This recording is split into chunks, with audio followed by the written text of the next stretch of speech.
Last week, workers marched through the streets of Sydney, outraged by an Industrial Relations Commission decision over simplification of their award and changes to working conditions.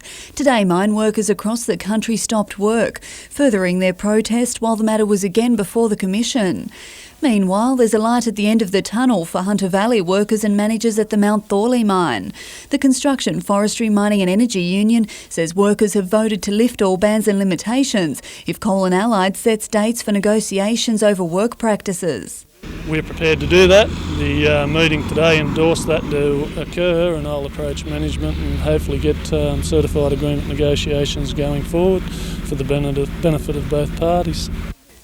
It's a move welcomed by the mine's managers. I'm hopeful if they can come back to the table and agree to drop the bans and limitations, then we can get on and solve the few outstanding issues that hold us back from reaching a certified agreement.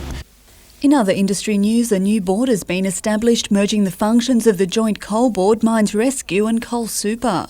I think it's another part of moving forward and getting the three bodies together. Obviously it's cheaper to run, and it maintains standards within the industry. Brooke Webster, NBN News.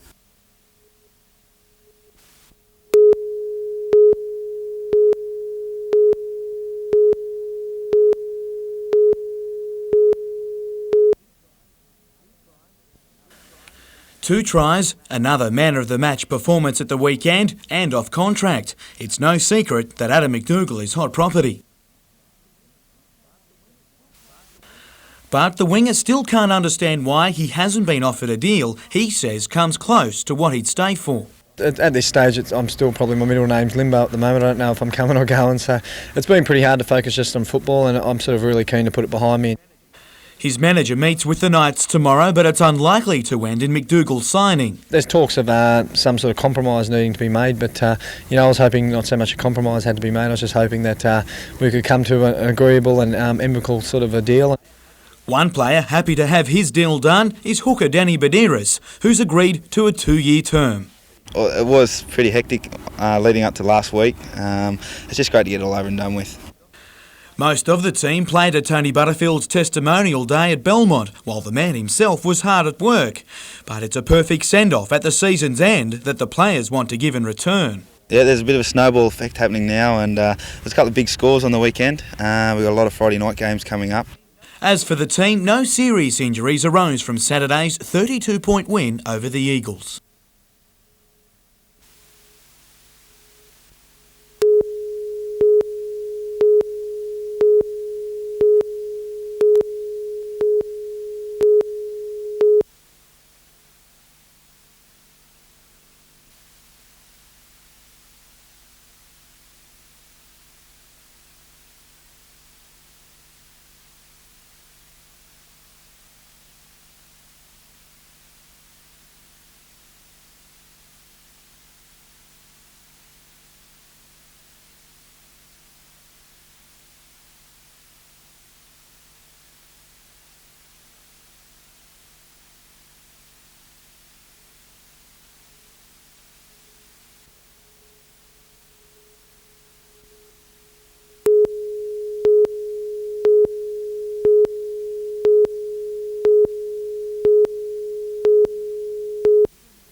Don't get too many chances to beat the world champions, and New Zealand know this could be its best opportunity for some time to knock off the Australians.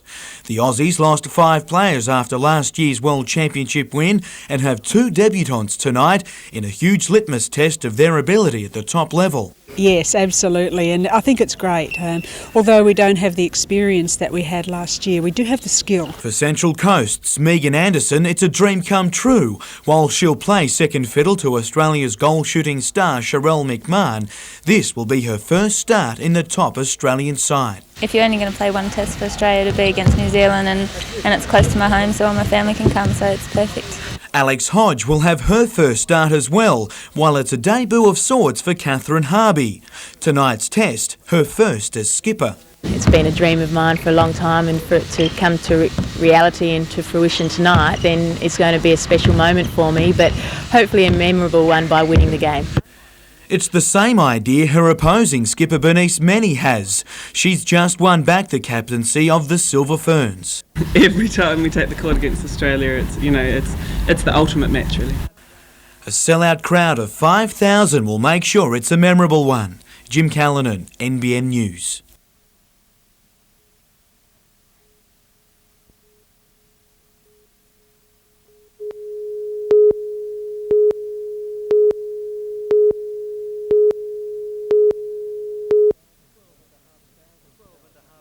$12,500 power customers across Lake Macquarie started their day without a hot cuppa, and this message from Energy Australia. Faults have been reported in the following suburbs: Argenton, Barnsley, Bolton Point, Boolaroo, Booragul. More than a dozen suburbs were affected when substations at Boolaroo and Mount Hutton were shut down. The cause, a feeder cable in the bush at Fassifern, sabotaged. Due to persons unknown throwing a steel wire over the high voltage mains, which, as you'd imagine, is an extremely risky practice. Hundreds of businesses were also affected, the inconvenience for staff at this Warners Bay cafe typical of the widespread frustration. We sell a lot of coffees every morning. We couldn't sell any coffees, we couldn't make them, couldn't make any breakfasts, no sandwich, no takeaways. Basically we were forced to shut the shop. This is an act of criminal damage to our equipment, but I'd like to emphasise the safety aspects. If people do see any unusual circumstances or activity around our assets, please give us a call. Paul Lobb, NBN News.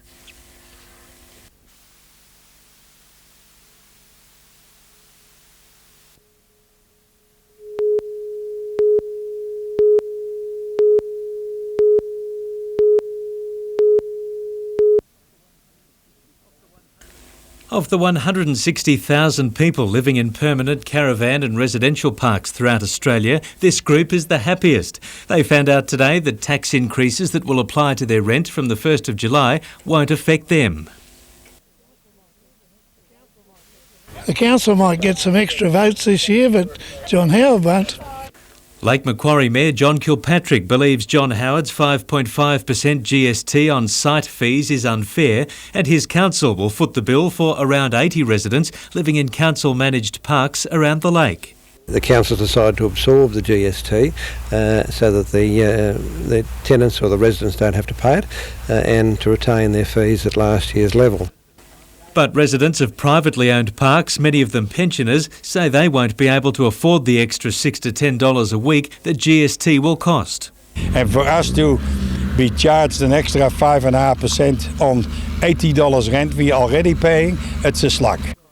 The gesture will cost the Lake Council $12,500 a year, but it'll be able to claim GST credits. Some say it's a small price for helping some of those to be worst hit by the new tax.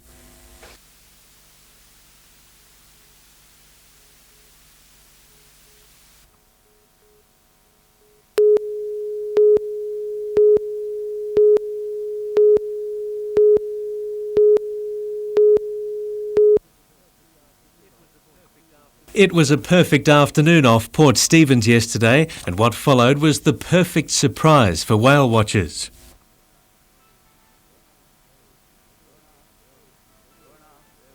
Sure enough, there was Migaloo coming through, which is an amazing sight to see. Absolutely. This 15-year-old white humpback was named Migaloo, the Aboriginal word for whitefellow, when it was first sighted in the mid-90s. That original sighting sparking the port's first whale-watching business. 5 years ago was the first time we saw Migaloo, and we attentively set up to do whale watching, but we weren't sure how it was going to go. But once we saw Migaloo, and we were blessed that we had a cameraman on board, and some footage went out around Australia, and it just opened the floodgates to Port Stephens as a whale watching centre for Sydney. These pictures are the best yet in allowing researchers to view individual features of the giant white mammal that seems to have found its perfect match. Originally 6 or 7 years ago, it seemed to be travelling with a much larger pod of animals, of juvenile animals, and as it's grown up, it seems to have teamed up with one other whale and seems to be travelling with it most of the time. It's like an iceberg suddenly appearing out of the ocean, just to see it, especially in the late afternoon sunset. It radiates just light, really glows. amazing.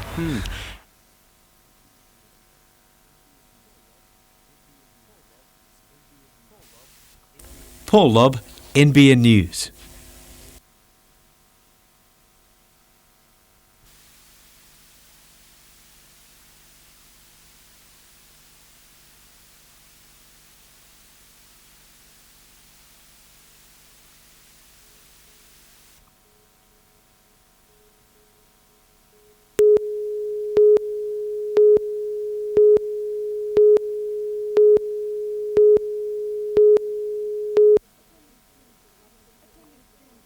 Attending students at Rutherford Technology High School found themselves the centre of attention today, all of it unwanted. A group of about 20 students, mostly from Year 11, are striking classes because they say teachers are seeking out certain people for punishment. We're here just to say that the Department of Education have to have a real look at the way their students are being treated in every school. The girls are adamant it's not about a ban on kissing and smoking, but about equal disciplinary measures for those breaking the rules. We don't want to change the rules, we just want to stop the rules from being bent because different circumstances, different people, you know. There's been no shortage of criticism, the Minister for Education making his stance on the matter perfectly clear. If these young people who are beyond the compulsory school age don't like to abide by the standards and values of that school, well then they can get out of the school. Rutherford High's principal says she doesn't object to students voicing their opinion as long as it's not to the detriment of others. The students will meet with the principal and a representative from the Department of Education on Monday. In the meantime, there's anger over disruption to the school and damage to its reputation. What they're doing is wrong and what they're saying doesn't represent what the majority think in this school. How can they bring down a school like they have? If they're not here for teaching and learning and they're disrupting the learning of others, I will have to follow down the school's discipline code. Which could mean eventual expulsion for those who don't conform. Catherine Turner, NBN News.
For so long, national parks have been denying that this ever took place. We had anecdotal evidence of it, but at long last, for the Minister to come out and say this has happened is wonderful news, and now we might be able to do something about it.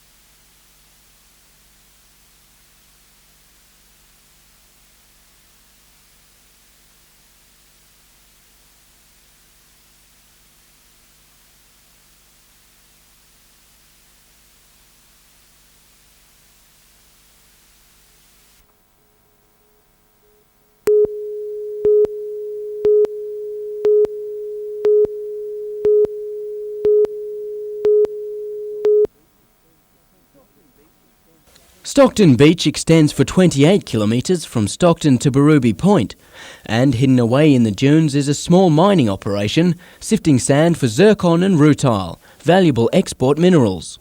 We don't remove the sand, we remove 0.3% of the sand currently and replace the dunes in the same form they were before we dredged them. The mine has all but excavated the resources in the area they're working on and have applied for a further 950 hectares to continue the operation. And we've got no intention of applying for approval to work within the forested area, so I don't really see there's a conflict of interest. Kate Hobbs says that once an area has been mined for these valuable minerals, it's left as it was found. And it's claimed the mining operation only occupies 2 to 6 hectares at a time before moving on to another site. However, the proposed expansion hasn't been met with widespread enthusiasm. It's the largest remaining coastal dune system in New South Wales that's unprotected. The group of conservationists want to see the area become a national park and protected from such mines. And although the proposal doesn't go to council until the 18th of July, some councillors have their doubts. I don't know how everybody else is going to vote on it, but I've got a feeling in my bones that it's going to get up, but with lots of conditions on it. Adam Harper, NBN News.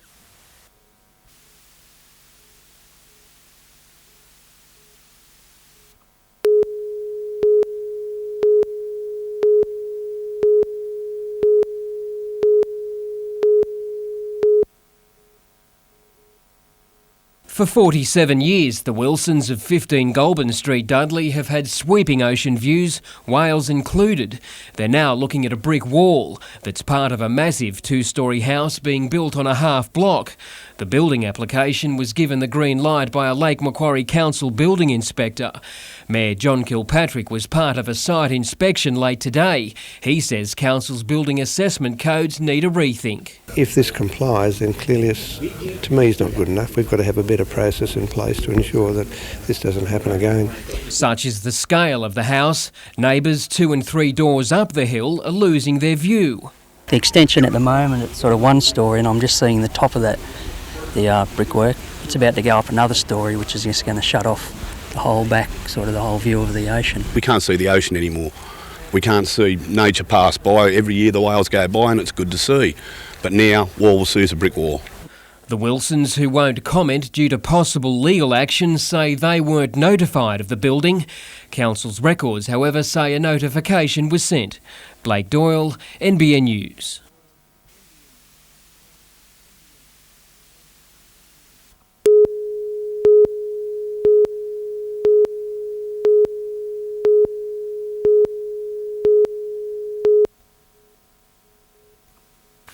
Still a teenager, Tamana Tahu has scored almost as many tries this season as his age, but he's still 3 short of the Dragons' Nathan Blacklock.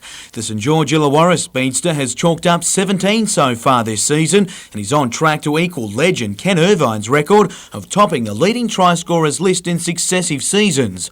All that can stop him, it seems, is Tahu. It's a long season, and there's 6 more games, and you never know, Tamana might overtake me. Another great tussle will be in the halves, with Andrew Johns keen to lock horns with Dragons 5/8 Trent Barrett. I'm looking forward to playing against Trent Barrett, although we're not in the same positions. I say we'll come up against each other, and he's probably the form half or 5/8 of the comp at the moment. Ironically, Barrett has only just signed a 4-year deal with his club as well, but will actually be marked by Sean Rudder, who slots back to 5/8 for the injured Matty Johns. That leaves a bare-looking back row. We've brought Troy Fletcher back in, and Ben Donaldson will come in as a replacement hooker. That'll release Danny Baderas to do a little bit of work possibly in the back row or wherever else he may be needed. All the action will be live Sunday afternoon on NBN.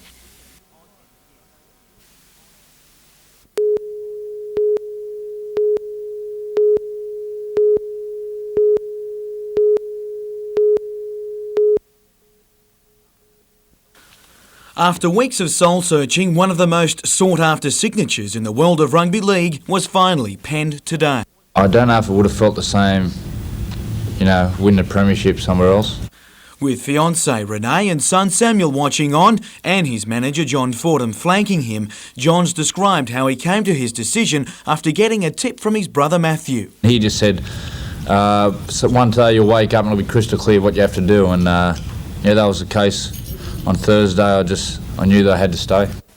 While incoming first grade coach for next season, Michael Hagan, had some influence on the decision, Andrew was also enticed by the need for a greater role off the field as he becomes one of the most senior players. We've got so many good young players coming through. If I can, give them a hand in making them better players and better people, then I know that over the next 4 years I'll finish pretty happy. After first joining the club as a 15-year-old, the 4-year deal will complete 16 years' service to Newcastle, and he might yet get to finish that career with his brother in one way or another. Without doubt, I'd like to think that it will come back in some capacity here. Meanwhile, the Knights held further discussions with Sean Rudder's manager today, while the English offer for David Fairley will be tough to beat. He needs an answer by my Monday at the latest, or Tuesday, so I've got to work pretty hard over this weekend to see how I can finalise some of the others. Jim Callanan, NBN News.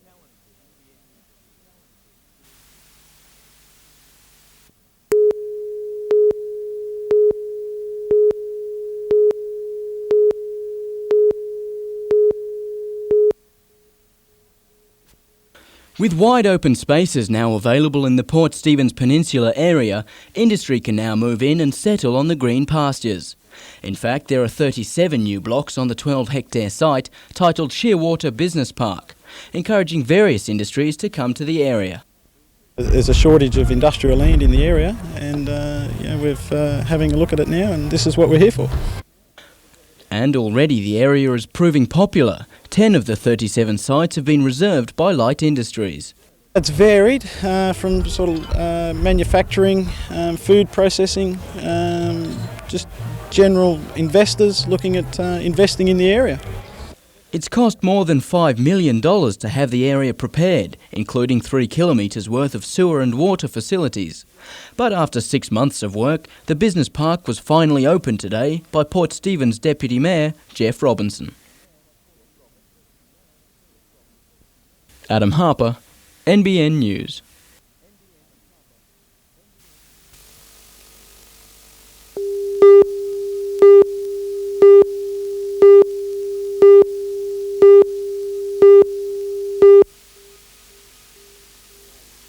The coastal town of Iluka has closed ranks, torn between the grief of losing local fisherman Scott Leonard and the elation at the survival of his 19-year-old son. Well, the missing person is very well respected there, very well liked, and it's very sad.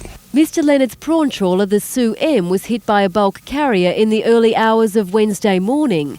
Nathan Leonard was thrown into the water and managed to climb into the boat's dinghy. He bailed water for some 18 hours until he was rescued. It's very tragic for him, but it was amazing that he was picked up, especially at night. Around 8:30 last night, a deckhand on the prawn trawler, the Anna Lynn, heard shouts for help and someone calling his name. Through the darkness, he spotted 19-year-old Nathan Leonard floating in a dinghy. Jason Bryant, a friend of the Leonards, said it was a miracle he heard Nathan. No one knew the accident had even happened. Police and Navy divers today decided it wasn't possible to investigate the wreckage, which is 70 metres down on the ocean floor. In the meantime, the ship believed to have been involved in the accident is due to dock in Melbourne later tonight. Its crew will be interviewed by the Australian Federal Police and maritime authorities. Anne Lewis, NBN News.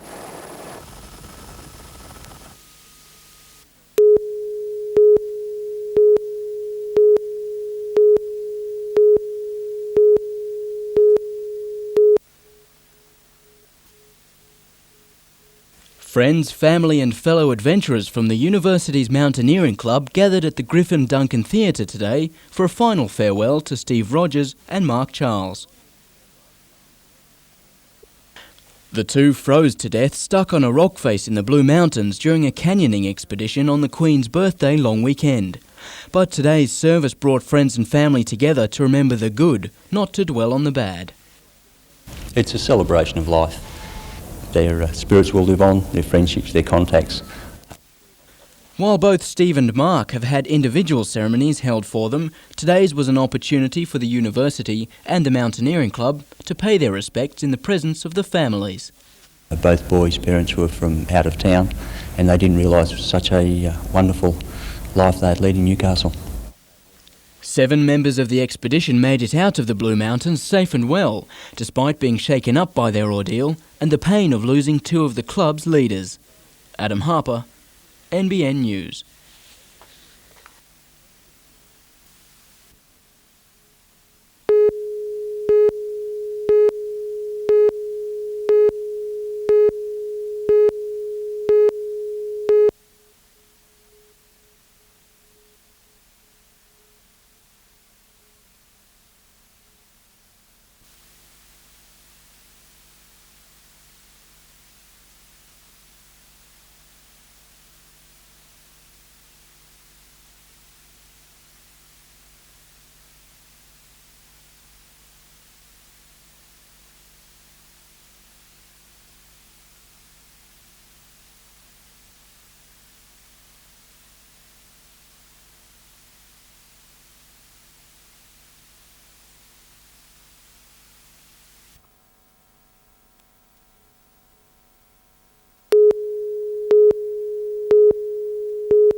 Car come over the island, straight over towards me, and I said, "What the F, you know, what's going on?" Just come straight over the thing, and whack! I whacked my foot on the brake, and that in a split second, and that was it, it's gone.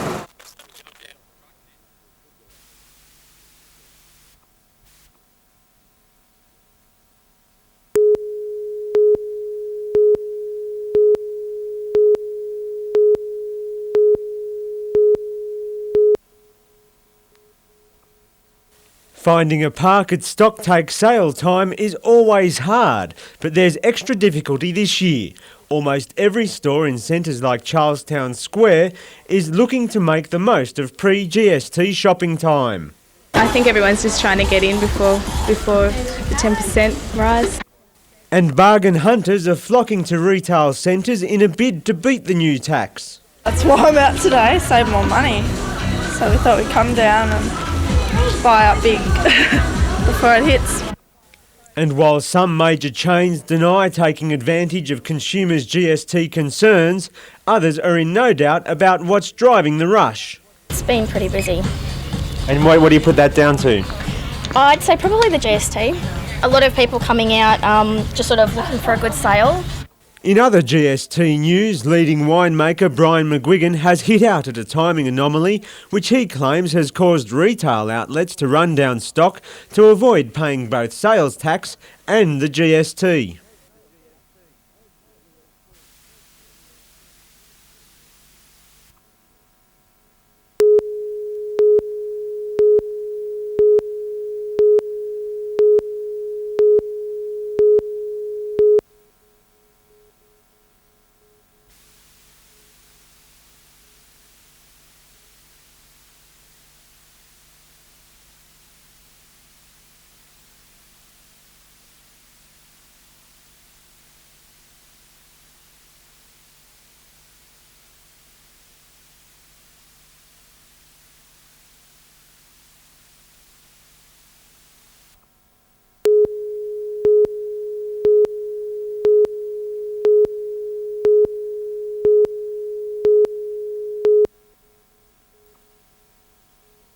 When Impulse Airlines was launched as a domestic interstate carrier earlier this month, executives knew it wasn't going to be easy competing against the Qantas Ansett duopoly, but it's found opposition from an unexpected quarter, travel agents. From the 2nd of July, they'll no longer receive their average 9% per regional fare commission from Impulse. The airline will instead rely on its reservation call centre and website as a cost-cutting measure.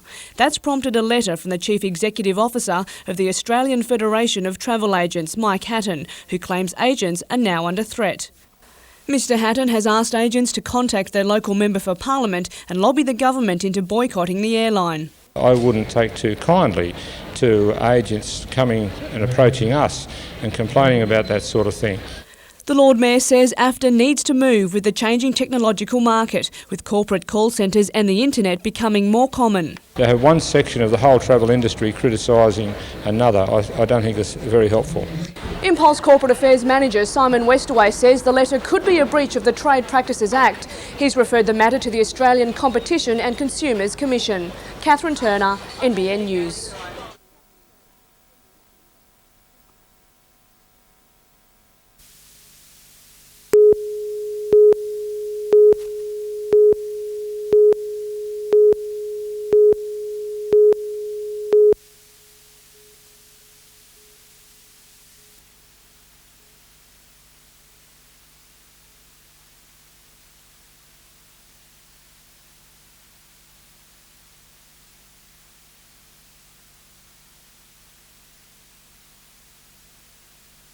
I've been at uni studying nutrition for 4 years, and I haven't done the business side of things, and it's definitely it's just as important as learning the nutrition as well, yeah.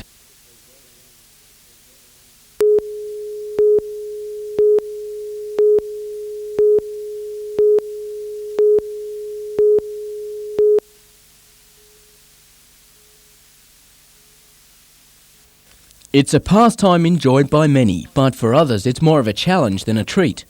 But 29-year-old Tracy Blair from Redhead, just south of Newcastle, has risen to it. In only 15 months of training, she's taken out gold in the 100-metre backstroke in the British National Open Championships and smashed 3 of her personal best times. If I can do that well in that short time, I've got a feeling hopefully I can do better. So now she's in training to do just that, improve on her times so that she can compete in Canada next year, and possibly even the world titles in Spain the following year. Trace is a great example of someone that's overcome the odds and got into the water and learnt to swim and has taken it to international level. But for now it's practice time. Swimming 1 kilometre every day, Blair should be in good shape for the state titles in November. Adam Harper, NBN News.